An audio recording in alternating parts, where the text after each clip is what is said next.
All right, go ahead, do your thing, man. Do your thing, bro. We're sponsored by somebody, right?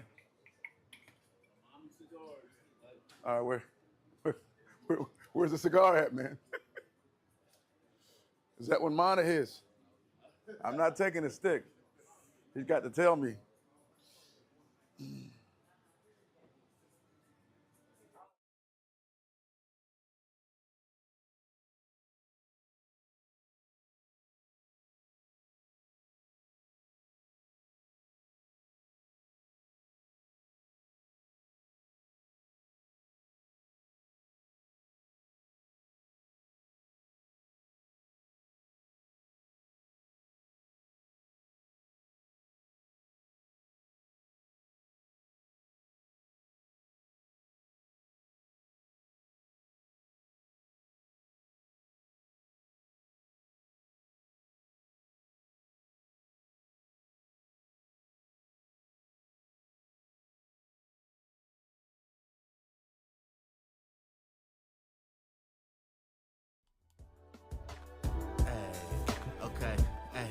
Okay. Dr. A.J. Smith and Dr. Chuck present to you the Power Table Podcast, hosted by Dr. A.J. Smith. And he's partnered with Dr. Chuck, broadcasting from Sherry's Executive Lounge. Powerful conversations. The Power Table Podcast is the vibe, y'all. Hey, it's the vibe.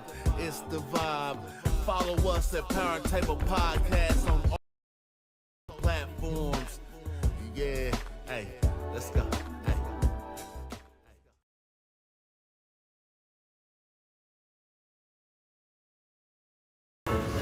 What's going on, everybody? What's going on?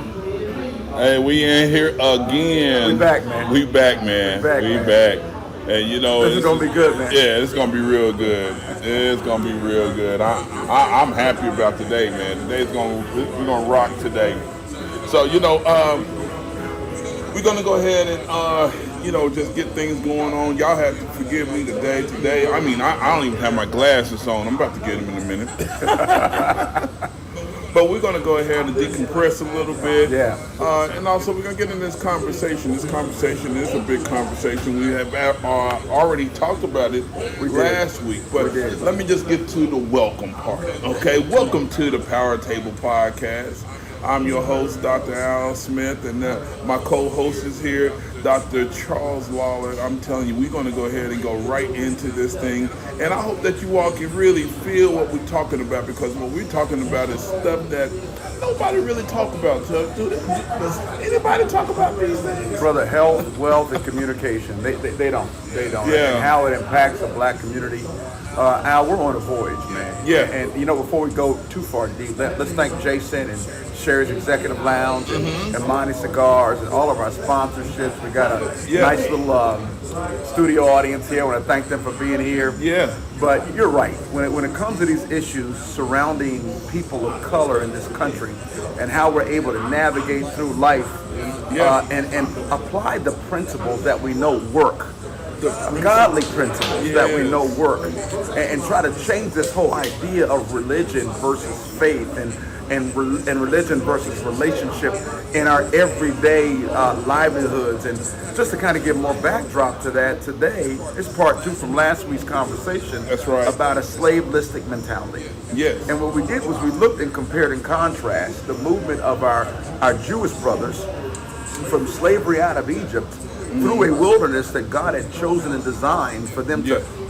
redirect, or let's kind of reconnect their thinking and relationship back to God before they moved into the promised land, and why that wilderness experience was so important. Yeah. And if it was important for them, It got to be important. it's important for us. In fact, when It's I go important ahead for us. when I go ahead and talk about Israel and the foreparents and the forefathers, and how they have navigated through that whole thing, it's just I just read it as like it's a microcosm for the whole world. It is. It is. In the Bible. But more important than that, or I'll say right along with that in importance, it's a microcosm of any people that have been in any type of bondage or oppressed by another man.